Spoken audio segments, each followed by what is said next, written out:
Next రెండో ప్రశ్న, పవనాలు ఒక ప్రాంతం నుండి వేరొక ప్రాంతానికి ప్రయాణించడానికి గల కారణం ఏంటి? ఇంతకుముందు ఏం చెప్పుకున్నాము? పవనాలు ఎక్కడి నుండి ఎక్కడికి వీస్తాయంటే అధికపీడన ప్రాంతం నుంచి అల్పపీడన ప్రాంతానికి వీస్తాయి అనుకున్నాం. ఇప్పుడు ఏమడుగుతున్నాడు? పవనాలు ఒక ప్రాంతం నుండి వేరొక ప్రాంతానికి ప్రయాణించడానికి గల కారణం ఏంటి? ఆ క్వశ్చన్లోనే ఇండైరెక్ట్గా ఉంది ఇది. ఏంటండి ఆ కారణం ఏంటండి? వేరొక ప్రాంతానికి ప్రయాణించడం గల కారణం ఏంటండి? భూ పరిభ్రమణం, పీడన వ్యత్యాసాలు, సముద్ర ప్రవాహాలు, భూభ్రమణం. ఏంటిదంటే మనకి పీడన వ్యత్యాసాలు. పీడన వ్యత్యాసాలు అంటే ఏంటండి? పీడన వ్యత్యాసాలు అంటే అధిక పీడనం, అల్పపీడనం. సాధారణంగా సముద్ర మట్టం వద్ద 1013.25 మిల్లీ బార్స్ లేదా 760.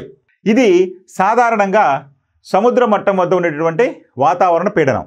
ఎంతండి? 1013.25 మిల్లీ బార్స్ లేదా 760 మిల్లీమీటర్లు. ఇది సాధారణమైనటువంటి పీడనం సముద్ర మట్టంతో. ఒకవేళ దీనికన్నా ఎక్కువగా ఉందనుకోండి పీడనం, దాన్ని అధిక పీడన ప్రాంతాలు అంటారు. దీనికన్నా తక్కువగా ఉందనుకోండి అల్ప పీడన ప్రాంతాలు అంటారు. సో ఈ విధంగా మనకి పీడనం గురించి తెలుసుకునే ముందు అసలు సాధారణ పీడనం ఎంత సముద్ర మట్టం వద్ద, ఏ స్థితిని అధిక పీడనం అంటాము, ఏ స్థితిని అల్పపీడనం అంటాము? హై ప్రెషర్, లో ప్రెషర్. ఏ స్థితిని హై ప్రెషర్ అంటామండి?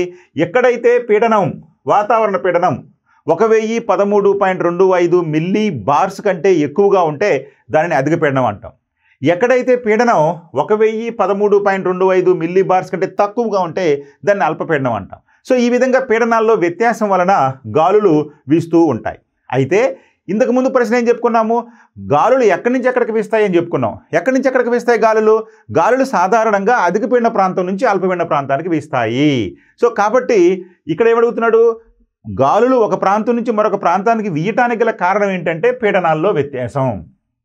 గాలులు ఎక్కడి నుంచి ఎక్కడికి వీస్తాయి అంటే అధిక పీడన ప్రాంతం నుంచి అల్పపీడన ప్రాంతానికి వీస్తాయి.